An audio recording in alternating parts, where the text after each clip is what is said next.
Magandang tanghali po muli sa inyong lahat mga kaibigan. Andito naman po ang inyong Nanay Relly at tayo po ay magpapatuloy sa pagbabasa ng salita ng ating Panginoon. Kahapon po ay nasa 36 days na po tayo at ngayon po andito na po yung pang day 37 na ating Bible reading. At purihin po ang ating Diyos ngayong umaga. Dahil binigyan na naman po niya ang buhay ko, ganon din ang buhay nyo, ng pagkakataon na makapagbasa, makapakinig ng salita ng ating Panginoon. Isa pong magandang araw sa inyong lahat, magandang gabi sa ating mga kaibigan na nasa iba't ibang panig ng daigdig. At sa lahat ng mga taga-Pilipinas, isa pong magandang araw po sa ating lahat. Purihin po ang Panginoon sa buhay nating lahat. At ngayon nga po ay patuloy na hinihiling ko ang gabay at patnubay ng ating Diyos, ganon din ng banal na Espiritu Santo na habang tayo po ay nagbabasa ng salita ng Diyos at nakikinig ay ipaunawa po ng Panginoon sa atin kung ano po ang mensahe na nais niyang ipaabot o ipabatid sa ating mga buhay ngayong umaga o ngayong araw. Kaya mga kaibigan, hindi ko na po habain pa ang ating introduction. Simulan na po natin ang Bilang chapter 14 or Numbers chapter 14 sa English Bible. At tayo po ay nasa Tagalog version o Tagalog Bible. Kaya tayo po ay nasa Bilang chapter 14 at ang title po nito, Naghimagsik kay Yahweh ang Israel, chapter 14. Ang buong bayan ng Israel ay nalungkot at magdamag, nananangis. Nagbulungan sila laban kina Moises at Aaron. Ang sabi nila, mabuti pang namatay na tayo sa Ehipto o kaya'y sa ilang, kaysa patayin ang ating mga kaaway sa lupaing pinagdalhan sa atin ni Yahweh at bihagin ang ating asawa at mga anak. Mabuti pa'y bumalik na tayo. Ganyan po ang karakter ng mga Israelita noong unang panahon. Mabuti pa'y bumalik na tayo sa Ehipto. At nag-usap-usap sila na pumili ng isang leader na mangunguna sa kanilang pagbalik. Sina Moises at Aaron ay nagpatira pa na nakikita ng buong bayan. Pinunit naman ni Josue at Caleb ang kanilang kasuotan. Sinabi nila, mainam ang lupaing tinignan namin saganang-sagana sa lahat ng bagay. Kung luluobin ni Yahweh, ibibigay niya sa atin ang lupaing iyon. Magtiwala kayo sa Kanya at huwag matakot sa mga taga roon. Madali natin silang magagapi pagkat kasama natin si Yahweh, samantalang sila'y wala nang mapanganganlungan, ngunit binantaan silang babatuhin ng bayan. Ipinanalangin ni Moises ang bayan, ang kaningningan ni Yahweh. Lumukob sa turdang tipanan.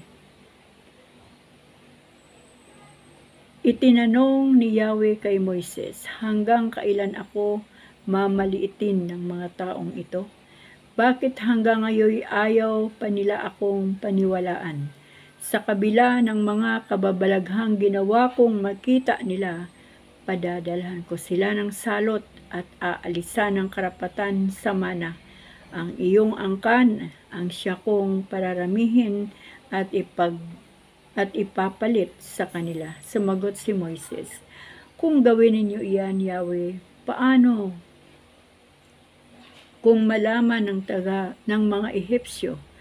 Alam pa naman nila na ang Israel ay inilabas ninyo sa Ehipto sa pamagitan ng mga kababalaghan. At kung ito'y sabihin nila sa mga taga-Kanaan, alam din ng mga iyon na ang Israel ay pinapatnubayan ninyo. Alam nilang kayo ay nakikipagkita sa Israel at ang bayang ito'y inyong pinapatnubayan sa pamagitan ng haliging ulap kung araw at haliging apoy kung gabi. Kung lilipulin ninyo sila, sasabihin ng lahat na ang Israel ay inyong nilipol sa ilang pagkat hindi ninyo kayang dalhin sa lupaing ipinangako ninyo sa kanila. Kaya nga isinasamo ko na minsan pa ninyong ipamalas ang inyong kadakilaan tulad ng sinabi ninyo noong una. Si Yahweh ay matyaga sa pakikitungo sa mga makasalanan, mahabagin at handang magpatawad. Hindi ninyo ipinagwawalang bahala ang kasamaan pagkat ang kasalanan ng mga magulang na ay inyong sisingilin hanggang sa ika-4 na salinlahi. Isinasamo ko nga, Yahweh, patawarin na ninyo ang mga taong ito at patnubayan sila tulad ng inyong ginagawa mula nang sila'y ilabas ninyo sa Ehipto. Yamang kayo ay Diyos ng pag-ibig at handang magpatawad sa nagkakasala. Sinabi ni Yahweh, dahil sa panalangin mo, pinatatawad ko na sila, ngunit ito ang tandaan mo, hanggang ako'y buhay at aking nalulukuban ang mundo. Isa man sa mga nakakita ng kababalaghang ginawa ko ay hindi makapapasok sa lupaing ipinangako ko sa inyong mga ninuno. Paulit-ulit nila akong sinusubok, hindi nila ako sinusunod. Ngunit si Caleb ay iba sa kanila. Sumunod siya sa akin ng buong tapat, kayang makapapasok sa lupaing yaon, pati ang kanyang angkan. Kaya bukas, magpatuloy kayo sa paglalakbay, patungong dagat ng mga tambo. Lumigid kayo sa ilang, pagkat ang mga Amoreo at Kananeo ay nasa kapatagan. Ang parusa sa Israel. Sinabi ni Yahweh kina Moises at Aaron, hanggang ngayon patuloy pa ang mga Israelita sa pagrereklamo laban sa akin. Kailan pa ba sila tatahimik? Sabihin ninyo sa kanila na ito ang ipinasasabi ko. Buhay, akong si Yahweh.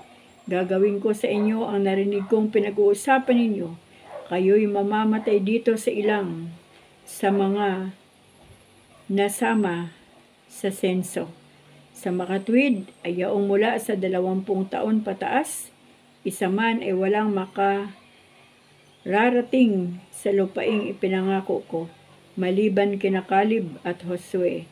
Ang makararating lamang doon ay ang inyong mga anak na sinasabi ninyong mabibihag ng kaaway. Sila ang maninirahan doon. Ngunit mamamatay kayo dito sa ilang. Ang mga anak ninyo'y magpapalaboy-laboy rito sa loob ng 40 taon hanggang hindi kayo mamatay na lahat.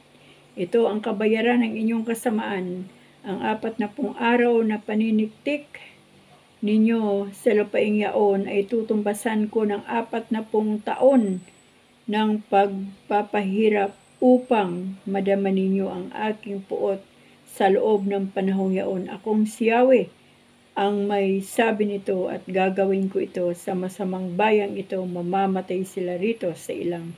Namatay ang 10 tiktik na masama at ang mga tiktik na nagbigay ng masamang ulat na siyang naging dahilan ng kaguluhan sa Israel ay nilipol ni Yahweh sa pamagitan ng salot, ngunit hindi namatay sina Josue at Caleb. Nalupig sa horno ang Israel. Lahat ng bilin ni Yahweh ay sinabi ni Moises sa mga Israelita, at sila'y nanangis. Kinaumagahan, nagpunta sila sa ibabaw ng burol. Sinabi nila, papunta na kami sa lupaing sinasabi ni Yahweh. Oo, tinatanggap namin kami nagkasala. Ngunit sinabi ni Yahweh, bakit pilit ninyong sinusuway si Yahweh? Hindi ba ninyo alam na walang ibubungang mabuti ang ginagawa ninyo? Huwag na kayong tumuloy. Kapag tumuloy kayo, malulupig kayo ng inyong mga kaaway pagkat di kayo sasamahan ni Yahweh. Ang mga Amilisita at Kananeo ay naroroon sa pupuntahan ninyo at tiyak na papatayin nila kayo.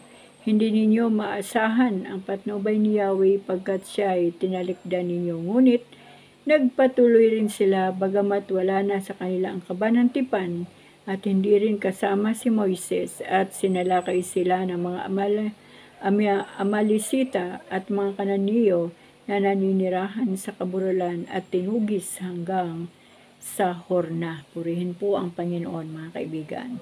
Ituloy po natin sa chapter 15.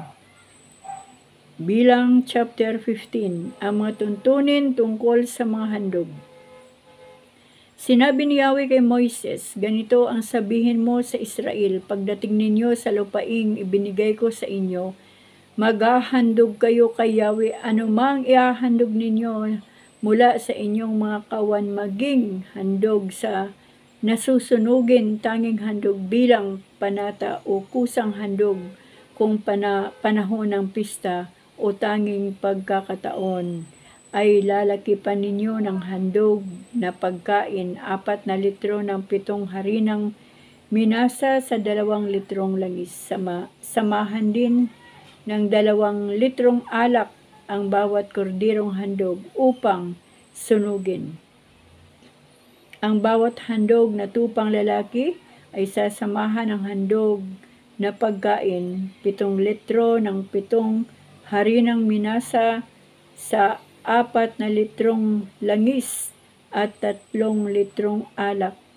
Sa gayon, ang handog ninyo ay magiging mabangong samyo kay Yahweh kung maghahandog kayo ng 1 toro upang sunugin o ihain bilang katuparan ng panata o kaya'y pangkapayapaan. Sasamahan naman ito ng 20 litro ng pinong harinang minasa sa mahigit na 3 litrong langis.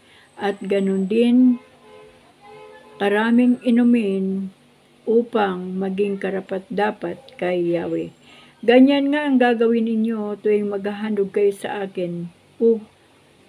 Tupang lalaki, kordero o bisirong kambing, ang dami ng handog na pagkain at inumin ay batay sa dami ng handog. Ganito nga ang gagawin ng mga katutubong Israelita upang maging karapat-dapat kay Yahweh ang kanilang handog. Ganito rin ang gagawin ng sinumang nakikipamayan sa inyo upang nais nilang maghandog kay Yahweh. Habang panahon, isa lamang ang tuntuning susundin ninyo at ng mga dayuhan. Kung ano kayo sa harapan ni Yahweh ay gagawin din ang mga nakikipamayan sa inyo. Isa lamang ang kautusan o tuntuning susundin ninyo, maging taal na Israelita o dayuhan lamang. Sinabi pa ni Yahweh kay Moises, sabihin mo ito sa mga Israelita, pagdating ninyo sa lupaing ibibigay ko sa inyo, magbubukod kayo ng handog kay Yahweh. Tuwing kayo'y kakain ng mga pagkain doon, magbubuklod kayo ng tinapay mula sa harinang una ninyong minasa at inyong ihain bilang handog mula sa ani. Iahandog ninyo kay Yahweh ang unang masa ng harina, ito'y tuntunin habang panahon. Kapag nakaligtaan ninyong tupdin ang alinman sa utos ni Yahweh na sinabi kay Moises, buhat sa pasimula hanggang sa wakas, ang buong bayan ay maghahandog ng 1 toro bilang handog na susunugin kalakip ng handog na pagkain at 1 kambing na lalaki bilang handog ukol sa kasalanan. Yan, pagpasensyahan niyo mga kaibigan ha, at nagbubusin ang basura. Kung ang isang tao'y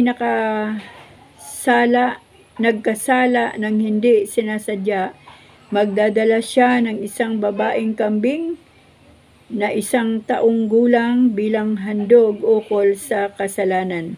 Siya ipaghahandog ng saserdote upang patawarin ni Yahweh. Iisa ang tuntunin tungkol sa pagkukulang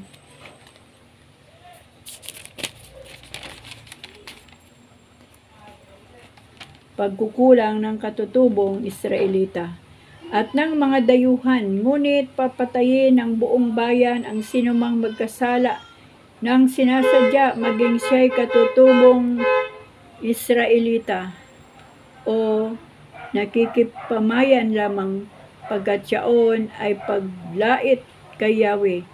Itatakwil siya dahil sa paglabag sa kautusan ni Yahweh, siya lamang ang dapat sisihin sa kanyang pagkamatay.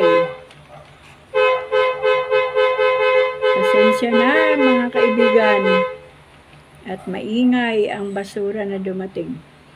Pinarusahan ang nangahoy ng araw ng pamamahinga. Nang sila'y nasa ilang, may nakita silang nangangahoy ng araw ng pamamahinga. Iniharap nila ito kina Moses at Aaron at sa buong bayan. Siya'y ikinulong muna hanggang walang tiyak na parusang igagawad sa kanya. At sinabi nga ni Yahweh kay Moises, dalhin siya sa labas ng bayan at batuhin ng lahat hanggang mamatay. Gayon nga ang ginawa niya. Ang palawit sa damit ng mga Israelita.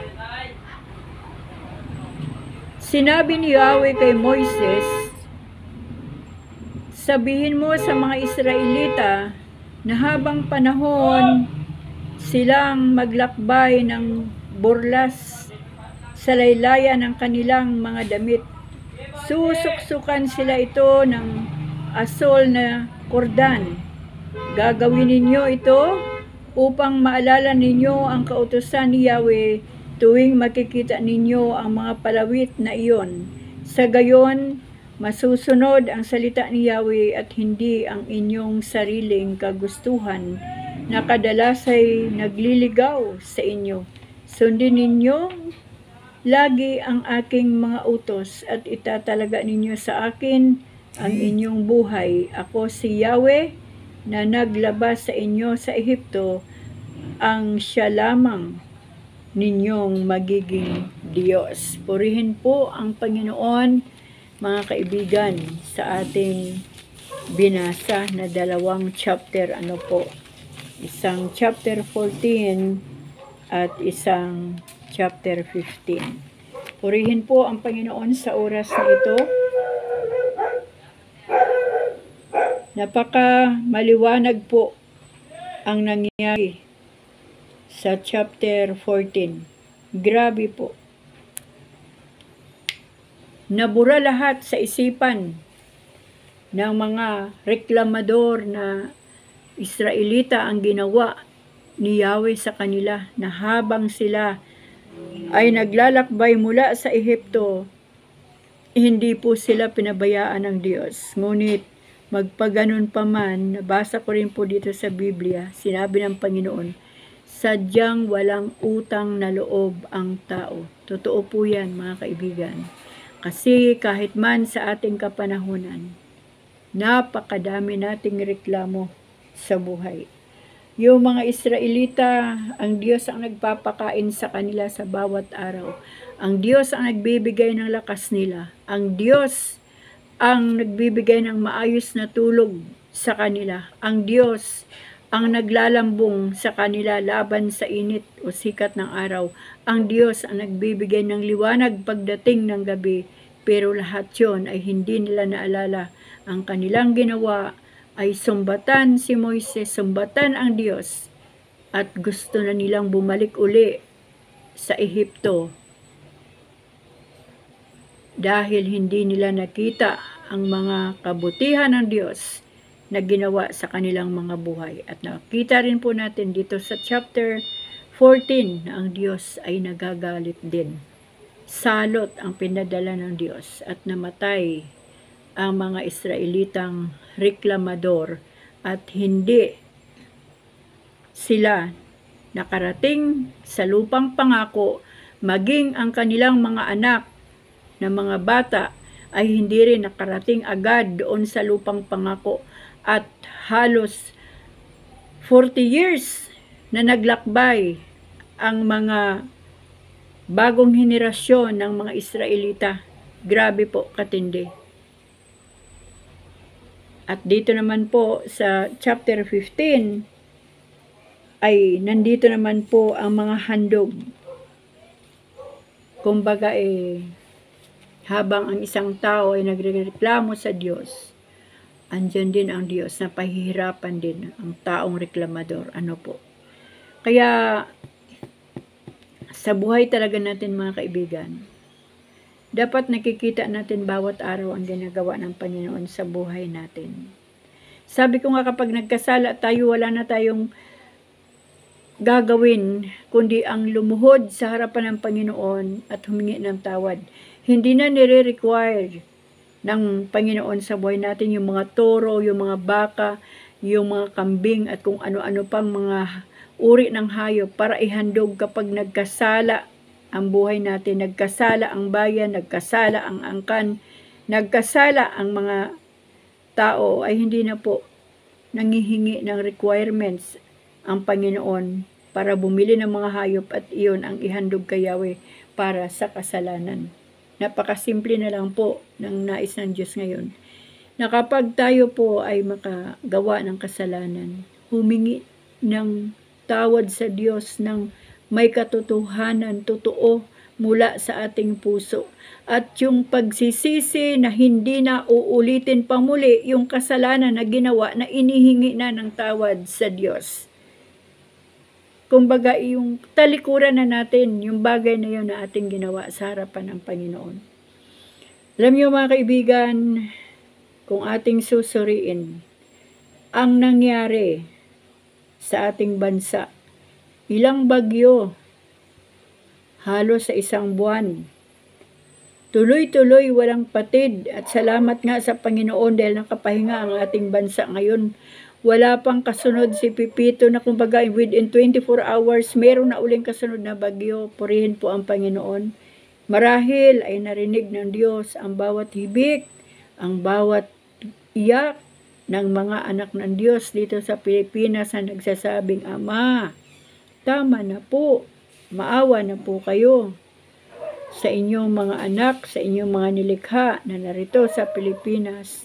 Maawa na po kayo sa kabuhayan ng mga taong nagpagal para sila po ay may magamit sa kanilang pamumuhay. Alam niyo mga kaibigan, kung ating titignan, yung iba kasi parang hindi nakikita ang mga pangyayari ngayon. Kumbaga, pagkatapos ng bagyo, okay na. Alala ko po noong nakarang araw, habang hinihintay namin ang bagyo, habang kami ay patuloy na nanalangin na Lord, sana yung signal number 3 na sinasabi ng Weather Bureau ay hindi na tumama sa Laguna. Ama, maawa ka po. Ang dami po mga matatanda dito. Wala nang kakayahan na bumili pa ng mga panibagong yero. Kung mabaklas ang yero, dahil kahit sabi nating signal number 3, malakas pa rin yun. At purihin ang ating Diyos, mga kaibigan. Tininig ng Diyos ang mga dalangin ng mga tao, ng mga anak niya.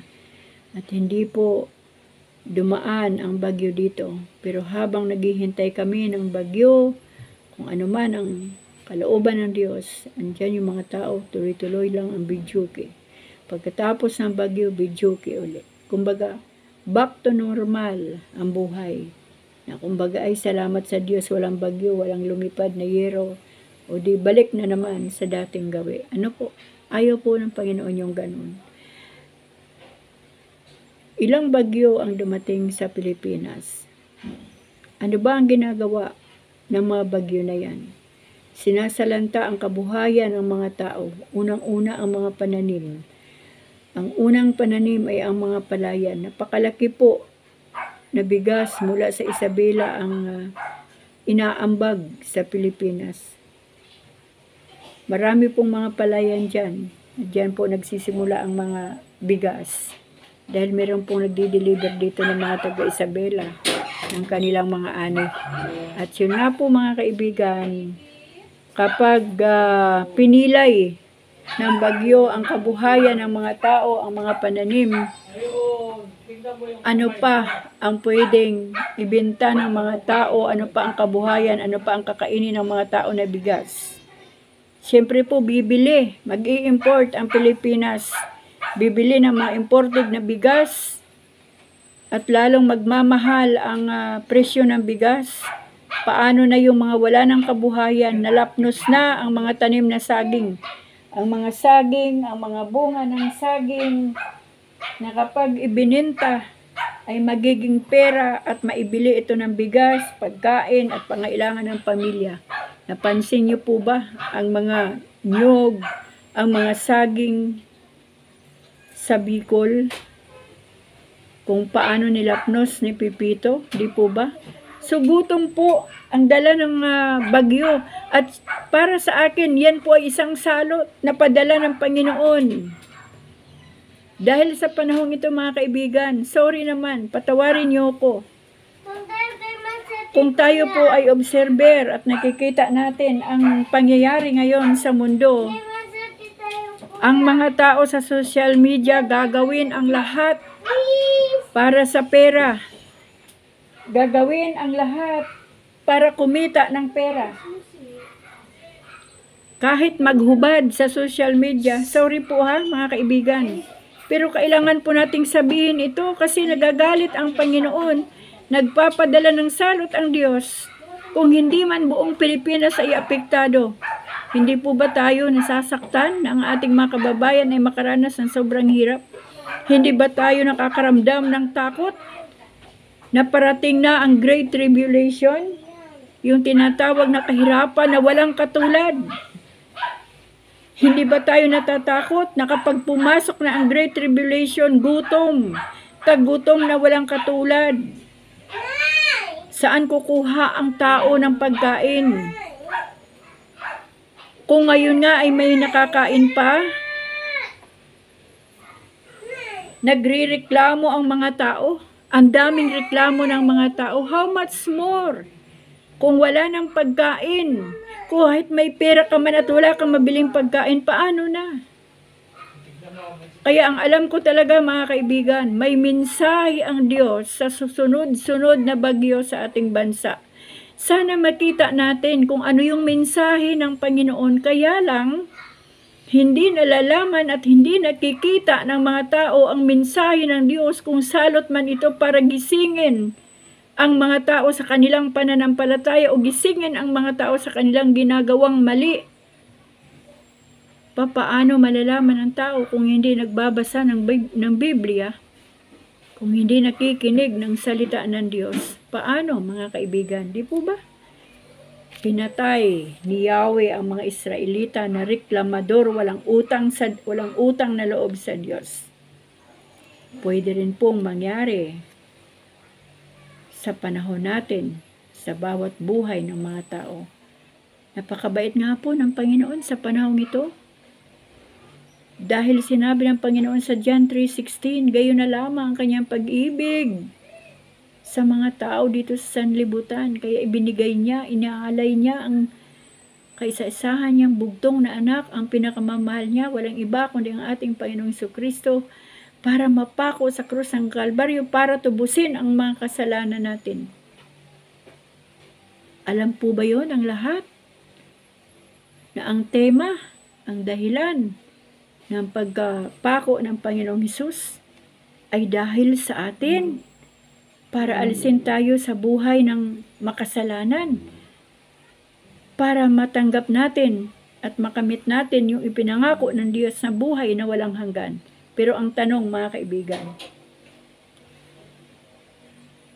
pagkatapos na napako ng Panginoon sa krus, pagkatapos na inalay niya ang kanyang buhay, pagkatapos na naranasan niya yung mga hagupit, napanood niyo po ba yung Passion of the Christ? Pag hinagupit ng may mga sima, pagtanggal ng hagupit na bakal, pati laman, dala mula sa katawan ng ating Diyos. Hindi lamang siya yung napako lang. Bago siya ipinako, pinahirapan muna siya. Sabi po ng mga Bible scholar, halos hindi makilala ang Panginoon ng panahon na yon. Parang hayop, kinarne. Pero bakit hindi pa rin nawawala yung buhay na yon? Kasi kailangan maipako pa siya sa krus. Dahil yung pagkapako niya sa krus, yun ang magiging dahilan para matubos tayo sa kasalanan. Kasi doon mawawala ang kanyang buhay. So kailangan niya talagang ialay yung kanyang buhay. Kailangan niya talagang mamatay para sa ating mga kasalanan. At ikaw, kaibigan, ako, tayong lahat, ang dahilan ng pagkapako ng Diyos sa krus ng Kalbaryo at dahilan ng kanyang kamatayan, dahil gayon na lamang niya tayo kamahal. So pagkatapos niya tayong mahalin, ano na po, kamusta na po ang ating ibinalik sa Panginoon? Ang bawat isa lang po sa atin ang makakaalam kung anong ibinalik natin sa Diyos. Kaya kung meron mang dumating na bagyo, ako sasabihin ko talaga yan. Parang salot. Salot na bagyo. Bakit salot? Nakakapanira. Sinisira ang mga pananim, kabuhayan ng mga tao, mga hayop. Nagkandalunod sa baha ang mga kahoy na pinatubo niya doon sa kabundukan, pinatubo ng ating Diyos. Nabunot at inanod ng mga tubig pababa at doon ibinagsak sa mga palayan. O di po ba mga kaibigan?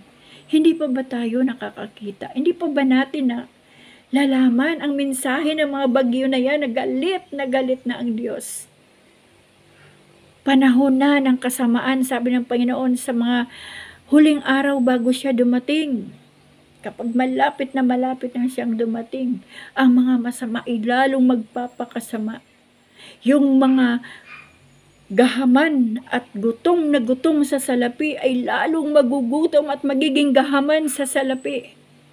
Kung alam lang sana ng mga taong yan na ang lahat ng kanilang ipinaglalaban dito sa mundo ay pangmundo lang at hindi pangkalangitan.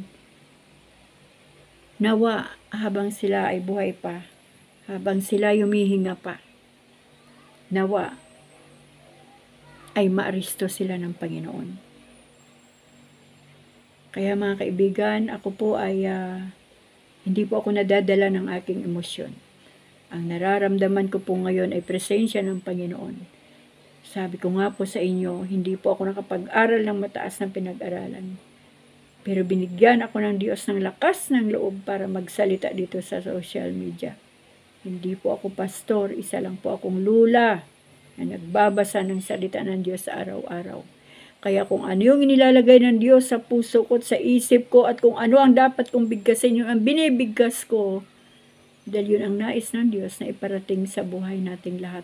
Hindi po lamang para sa inyo ito. Ako po yung unang tinuturuan ng salita ng Diyos na aking binabasa. Damang-dama ko po ito, ramdam na ramdam ko po ito, ang salita ng Diyos na aking binabasa. Dahil naririnig ko po ito habang binabasa ko. At tandaan po natin, sinabi ng Panginoon, kung gusto nating lumago ang ating pananampalataya sa Diyos, ito ay sa pamagitan ng pagbabasa ng salita ng Diyos at pagkikinig at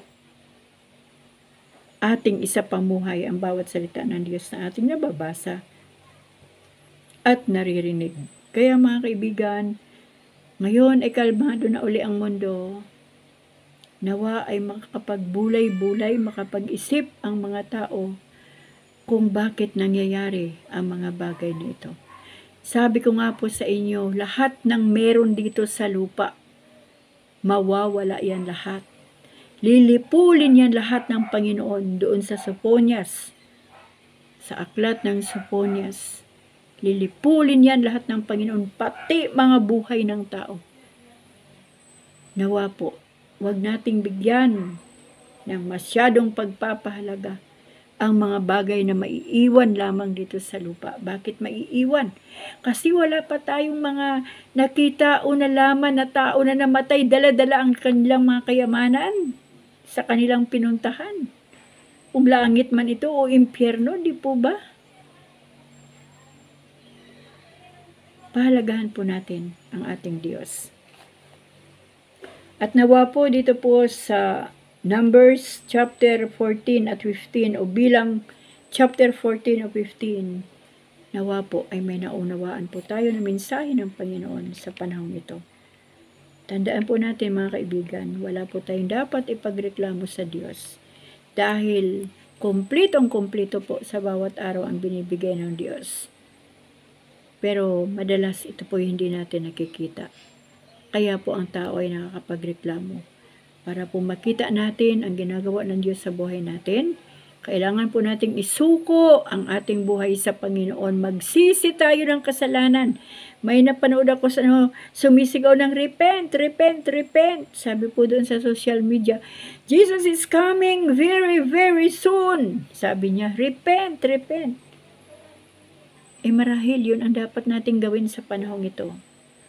Dahil anytime talaga, pwedeng mangyari na dumating ang Panginoon.